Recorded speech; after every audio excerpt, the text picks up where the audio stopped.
Bonjour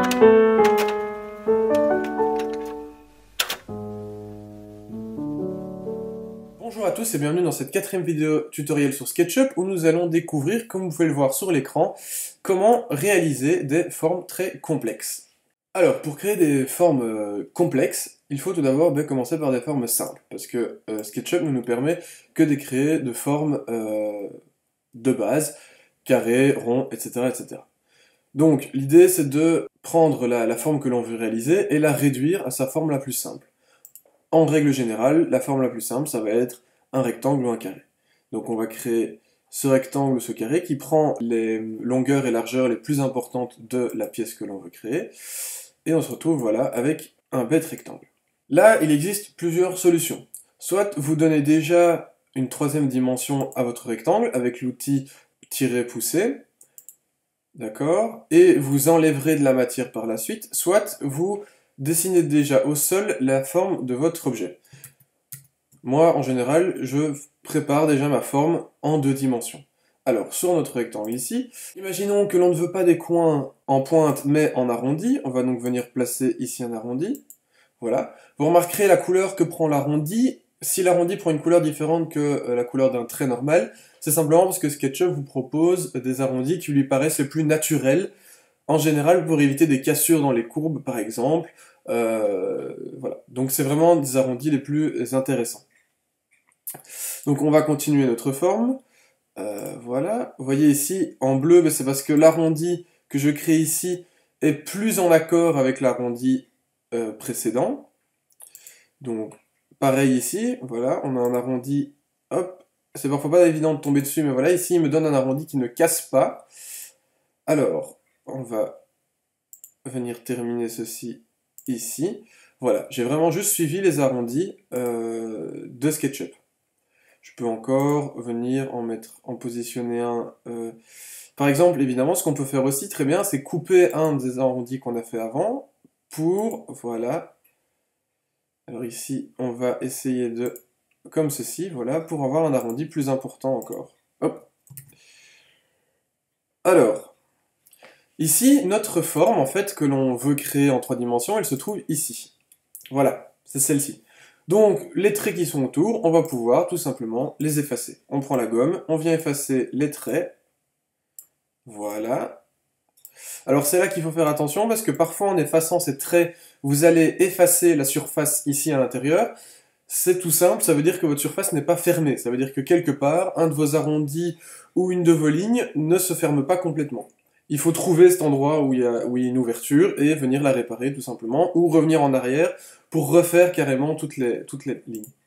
Alors, une fois que j'ai cette forme, je vais pouvoir l'augmenter pour lui donner une troisième dimension. Voilà, sur une certaine distance, on va dire quelque chose comme ceci. Donc ici, j'ai déjà un objet complexe qui part à la base d'un rectangle, mais avec des courbes. Donc par exemple, une chantournée d'un meuble, etc. Mais vous avez votre chantournement qui est ici. On va rajouter des courbes ici. Voilà, comme ceci.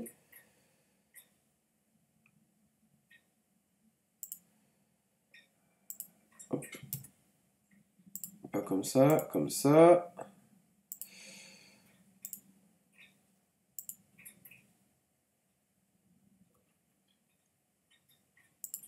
Voilà, on rajoute une courbe ici.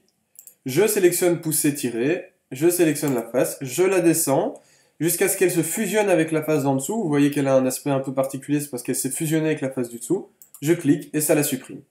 Et j'ai donc créé une forme encore plus compliquée. Hop, je fais une bêtise, voilà. J'ai créé donc une forme encore un peu plus complexe. Alors maintenant, on va pouvoir s'amuser avec un autre outil qui va nous permettre de créer un arrondi sur tout le tour de notre forme. Donc, pour ça, on choisit un des coins. On va venir dessiner un arrondi ici. Voilà, un arrondi qui selon lui semble le plus parfait. Et je vais choisir un outil qu'on n'a pas encore utilisé, c'est le Suivez-moi. Il a un design un peu différent selon les versions. Pareil que pour le pousser-tirer, je sélectionne la face, et je vais lui montrer les arêtes qu'il doit suivre. Il faut vraiment les suivre avec sa souris. Hop, je suis les arêtes que je veux qu'il dessine. Hop, là j'ai fait une bêtise, vous avez déjà vu ce que ça allait donner. il faut pas lâcher, il faut pas cliquer. Voilà, on suit l'arête. On va jusqu'où on veut, hein. Voilà, moi ici je vais aller jusqu'ici. Si je vais jusqu'au coin, il va créer un raccord d'onglet, en fait. Je clique, et voilà. Ça me crée un bel arrondi sur toute la face avec un raccord d'onglet. Voilà donc pour la création d'une forme complexe. Cette technique, vous pouvez l'utiliser dans plein de sens différents, ici on a vraiment fait une forme qui ne ressemble à rien, mais ça peut servir pour plein de choses. Donc pour faire quelque chose de circulaire, par exemple, on place un cercle, on prend son centre, on monte une droite, on fait une horizontale selon un des axes, on vient faire un arrondi,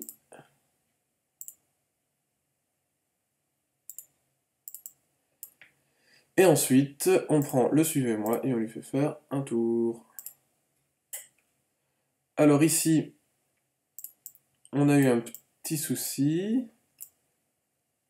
Pour régler ce problème, c'est pas compliqué. On va lui demander de créer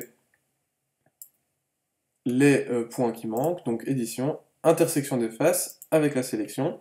Il m'a donc créé une belle arête ici au milieu, ce qui fait que je vais pouvoir supprimer tout ceci sans aucun problème. Voilà. Voilà. Hop, il manque un petit bout là en dessous. Et donc vous avez une belle tête d'obus, on ne sait pas encore à quoi elle pourrait servir, mais ça peut toujours servir.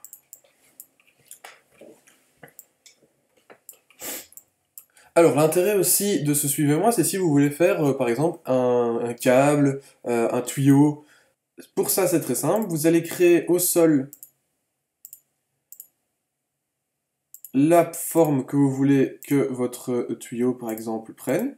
Voilà, tout simplement.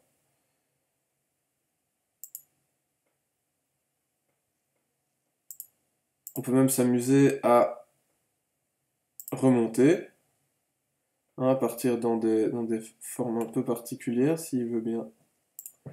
Voilà. C'est là que ça devient un peu plus compliqué, c'est qu'il va falloir dessiner un cercle à l'une des extrémités de ce tuyau. Donc il faut réussir à voir l'extrémité, venir tracer un cercle ici, mais dans le bon alignement, et c'est là que c'est un petit peu plus compliqué. Donc sur l'axe, voilà, ça va devenir compliqué. Dans l'axe vert, normalement c'est bon. Je dessine la largeur de mon tuyau, je vérifie qu'il est bien mis, ok. J'utilise le suivez-moi, et je suis tout simplement la petite ligne que j'ai tracée, hop, comme un petit train. Voilà, hop, et je remonte jusque là. Je peux même lui demander de faire le tour, ou de descendre par là, ou de suivre ceci. Comment est-ce qu'on va faire? Qu'est-ce qu'on fait? On va faire... On va juste venir comme ça. Et voilà.